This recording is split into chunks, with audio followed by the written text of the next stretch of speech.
Mais uma vez, os congressistas desse Brasil nos dão motivos para a gente ser libertários. Dessa vez, o que diabo que tá sendo, né, tá rolando agora, enquanto eu tô gravando, o debate, se é que existe debate, da reforma da Previdência na Comissão de Constitucionalidade e Justiça. Minha Nossa Senhora.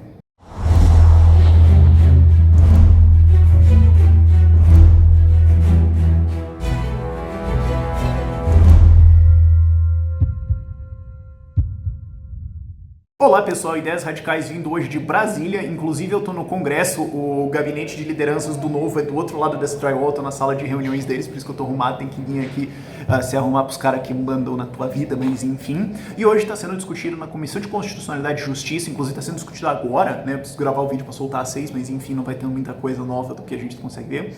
Tá sendo discutida a reforma da Previdência e de novo, é um nível de debate baixíssimo, com um deputado economista falando absurdos gigantescos, uma coisa muito bizarra, um debate de uma baixíssima qualidade, e o que está em jogo é assim, cara, é a tua vida, basicamente, e isso nos dá vários motivos para sermos libertários. Então, assim, vamos analisar a coisa toda. Primeiro, o que é a Comissão de Constitucionalidade e Justiça? O nome já entrega, é para discutir se a lei, PEC, seja lá o que for, que está sendo proposto, é constitucional ou não. Não é para debater economia, contabilidade, Flamengo, nada contra o Flamengo, mas não é para debater isso. Não é para lacrar, é para debater. Essa lei é constitucional ou não?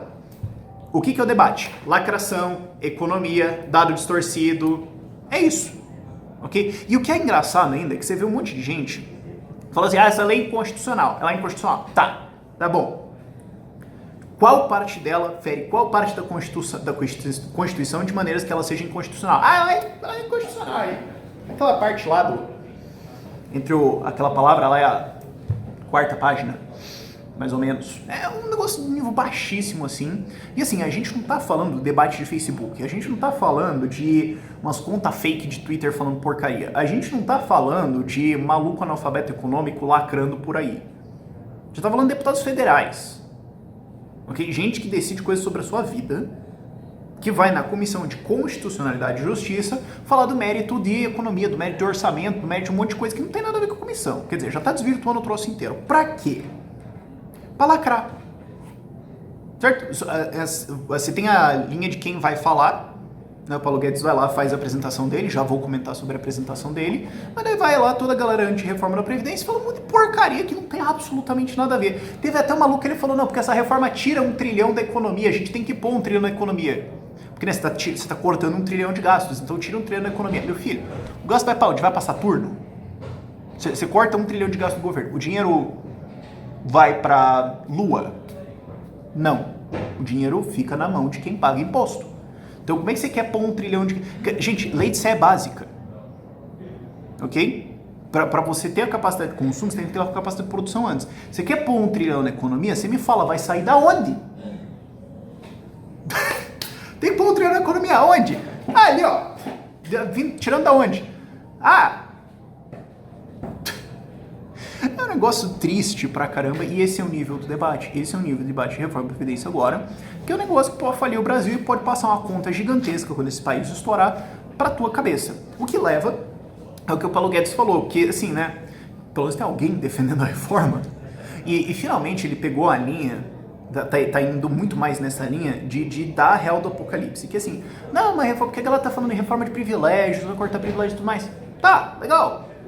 Só tem problema. O ponto maior é o negócio falir. E ele finalmente tá pegando essa linha de falar assim, ó, cara, é o seguinte, ó.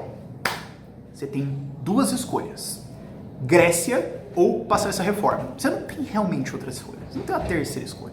Ok? Olha o que aconteceu na Grécia. Os bancos estouraram tudo. Dane-se os bancos. Tá bom, agora vê todas as filas de velhinhos na frente dos bancos que estavam falidos, querendo a pensão deles que eles não vão receber porque faliu tudo. Certo? Vê o fato de que a Grécia pagou metade do PIB desde que teve todo aquele crash. Essa que é a escolha, ok? A gente pode perder, o Brasil já vive perdendo décadas, a gente pode perder aí, sei lá, um século, ou passa esse negócio, é isso. Certo? E ele usou umas analogias muito boas, ele falou, o que é o sistema agora? É um avião sem combustível indo pro mar, e daí vai morrer todo mundo, é isso que vai acontecer. Dava pra ser mais apocalíptico? Eu acho que dava. Sempre dá mais, né? Podia ter um gráfico do avião, né? Seria bem legal. Mas Ele fala, e olha, tem quatro bombas dentro desse avião que vão estourar tudo.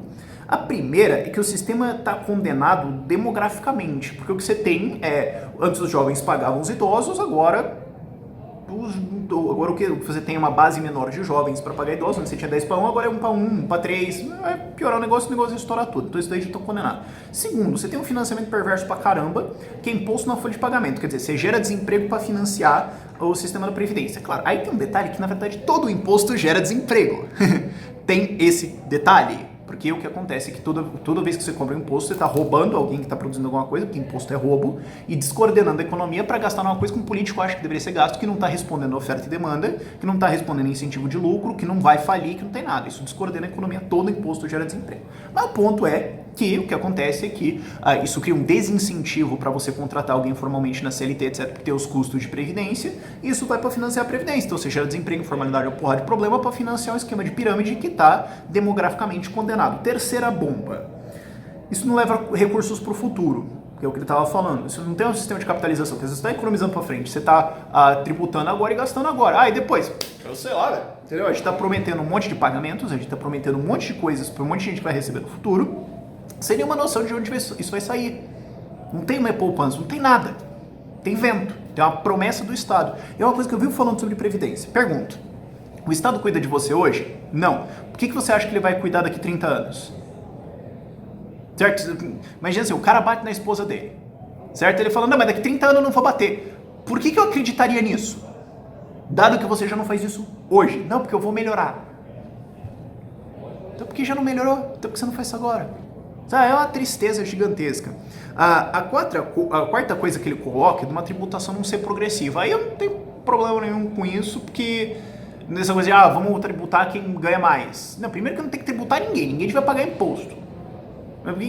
E não existe imposto igual e tudo mais. Você fala, tem que tributar quem ganha mais. É um negócio arbitrário, que é uma coisa de progressivismo, tanto que ele chama de imposto progressivo, né? Quem ganha mais recebe mais.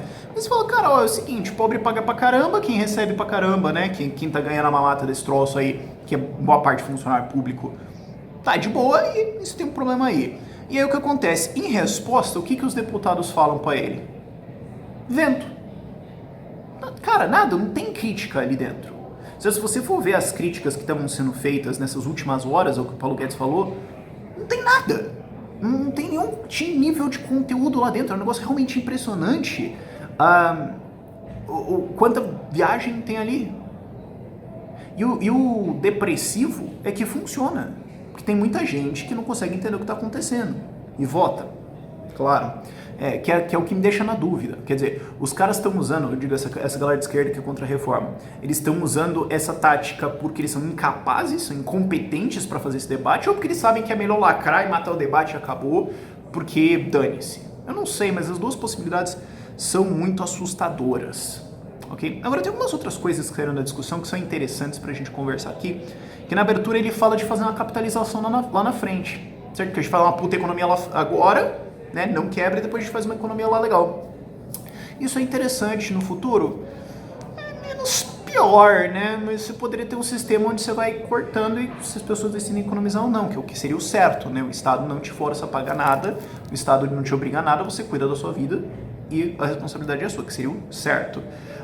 E a outra coisa que sai também interessante é que ele fala de um imposto de renda negativo.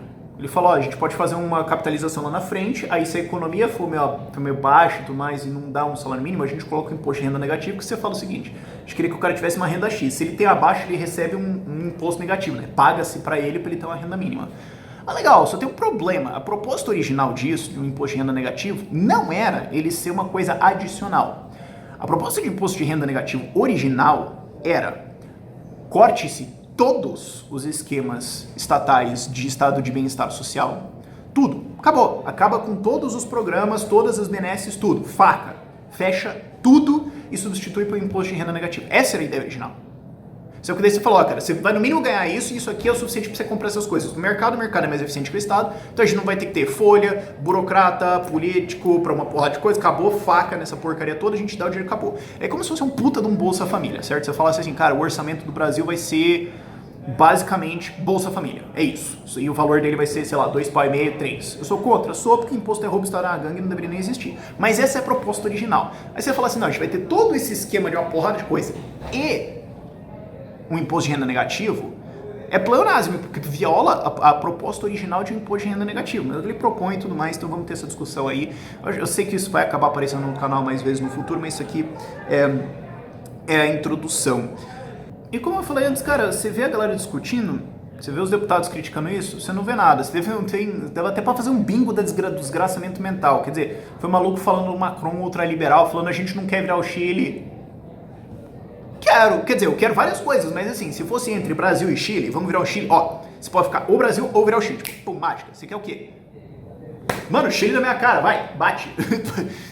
Tinha um monte de coisa absurda sendo colocada assim, e é triste ver essa lacração gigantesca, e aí eu falo o que eu sempre falo nesses casos, que assim, vai, pega essa imagem, certo? E leva para um investidor internacional e fala, ó, esses são os caras que vão legislar em cima das regulações da sua empresa, das leis trabalhistas, dos seus impostos, do futuro do país que você está botando dinheiro. Então, olha, baseado nisso que você está vendo, vai, bota 5 bilhões de reais aí no Brasil, vai, investe nesse país, gera emprego aqui, vai, se compromete. Compra máquina, indústria, isso, vai, compra terra, um negócio assim super ilíquido, vai, funda uma empresa, corre risco, vai, parece uma puta nome. Vá, tenta convencer o cara. Entendeu? Produto bom se vende sozinho. Quando esse produto desse, você fala, como é que você... Entendeu? O maluco fala assim, mas não investem no Brasil, não tem interesse no Brasil. Sim, não, porque os bilionários do mundo inteiro, né, todos os bilionários do mundo, têm preconceito contra o Brasil. Eles são ricos pra caramba, eles sabem ganhar dinheiro, mas eles olham pro Brasil e falam, não quero. Não, é porque é loucura, mano. Sabe, é bizarro isso. Eu tô, tipo, metros dos caras, onde você tem uma porrada de deputados discutindo insanidades econômicas quando não faz o menor sentido. E tem uns caras que são formados em economia ainda. E os que não são, não falta assessor. O cara tem um dilúvio de assessores. Você passa aqui no Congresso, é um negócio maluco, assim, de uma roda de assessor em outro cara. Um negócio, assim, assustador. Então como é que você convence um cara a vir investir no Brasil numa situação dessas? Quando um cara desses controla você. Então assim, finalmente, aí você pode tentar pensar, Rafael, o que eu faço? Então o que você tem que fazer? Que eu sempre falei nesse canal, falava isso em 2015, 2016, antes das eleições eu falei, depois das eleições eu falei, continuo falando. Você tem que organizar a tua vida de uma maneira que você tenha uma situação onde não importa o que esses jumentos façam, você se dá bem de algum jeito. Você tem que ter uma proteção, certo? Você não pode botar tudo, que nem assim. A galera fala assim, Rafael, você é maluco que você abriu um empório no Brasil. Eu abri um empório no Brasil, eu vendo cerveja, vinho e comidas. Eu posso pôr a loja inteira no caminhão e levar para o Paraguai uma semana, ok? Eu posso fechar ela, só um estoque, não tem nada demais, não é máquina. Não tem funcionário, não tem terra comprada. Ok? Um negócio super líquido. E se o Brasil melhorar, eu mudo meus produtos. Se o Brasil piorar um pouco, eu mudo os produtos um pouco para baixo, beleza, certo? Eu tô adaptável. É isso que você tem que fazer, você tem que ficar maleável. Porque esses jumentos podem te ferrar. Por isso que eu tô nesse negócio de empório. Porque é um comérciozinho. Quanto que eles vão atrás de comércio? Certo? Os caras têm um monte de insanidade estúpida para regular, que inclusive que eu vi a galera no Novo hoje, vendo todas as leis que os caras querem mexer, você fala, minha nossa, que dá raiva, assim, de você ver só a quantidade de coisa que você tem para processar e dar parecer em cima e tudo mais. E um dos jeitos de você ficar maleável, bicho, já tá nas manchetes de volta aí é Bitcoin. Porque para pensar o seguinte, esses deputados que estão nessa comissão agora falando insanidades, como você cortar R$1 trilhão de gasto, tira R$1 trilhão da economia como se o dinheiro fosse passar turbo. Esse cara decide a economia, esse cara decide a moeda do Brasil. Esse cara pode votar numa lei para, de repente, soltar o gasto do Brasil. Esse cara pode votar numa lei para estourar a reserva do Banco Central. Esse cara pode votar numa lei para imprimir dinheiro. Esse cara controla a moeda que você usa. Esse cara controla o sistema financeiro ao teu redor. Se você quer estar imune à imbecilidade desses caras, uma alternativa é ter Bitcoin. Tá aí, cara, é uma moeda que não é controlada por estados. E daí não importa a imbecilidade que esses caras façam, você tem Bitcoin. Inclusive, se os caras fazem uma puta numa imbecilidade, dólar dispara, Bitcoin dispara junto. Você sai ganhando até. Aí você fica até parecendo canalha da história, né? Você é o cara que saiu ganhando com o negócio, com a imbecilidade dos outros. Mas é uma coisa que você pode fazer. Eu tenho, recomendo que os outros tenham, ok? Tem essa sua independência. E se você quiser comprar Bitcoin, é lá na Coinext, é patrocinador aqui do canal, o link vai estar lá na descrição. E para novos registros tem pelo link, porque tem uma galera que abre o site, faz o registro e fala, não, tem que ir pelo link lá que está lá na descrição. Você faz o seu primeiro registro e ganha R$10 lá dentro para você brincar dentro da plataforma também. Aproveita que tem uma autona agora, dá para fazer umas brincadeiras e tem várias outras coisas que a gente quer anunciar no campo de Bitcoin. Mas, cara, pega a lição. Não deixa a tua vida na mão desses asnos. Não deixa a tua vida na mão desses malucos. Que é o que o Paulo Guedes falou na sessão. Ele falou, cara, olha, é o seguinte. Então, olha isso aqui. É o seguinte, você tem um avião sem combustível indo pro mar, vai cair, vai morrer todo mundo, tá? Põe teu filho dentro. Você acha que tá tudo bem? Põe teu filho dentro. Vai lá. Não, beleza. Certo? Você não quer. Você quer estar em outro sistema. Você quer estar... aí fica bonito, né? Porque os caras sabem o que é. Eles não querem correr esse risco. Eles têm noção do que é. Você vai pôr teu filho nesse avião? Você estar nesse avião? Não esteja nesse avião. Ok? E se você tiver, tem o seu paraquedas. Porque se esse avião cair, você tem alternativas. A loucura é você estar dentro dele sem alternativas. É você estar com o teu negócio não posicionado para outras coisas que você pode fazer. É você não ter Bitcoin ou alguma outra coisa que você pode pular esse sistema financeiro caso de merda. Que pode acontecer. Isso é loucura. E a loucura também é o que os caras estão falando lá em cima. É um desastre que isso aconteça. E bom, só para ficar o último, eu avisei do vídeo inteiro, eu acho. Eu avisei durante a eleição, gente, legislativo existe. E legislativo faz estrago. Presta atenção nesses caras. E uma galera não prestou. Dá nisso. Por esse vídeo é isso. Tchau, tchau.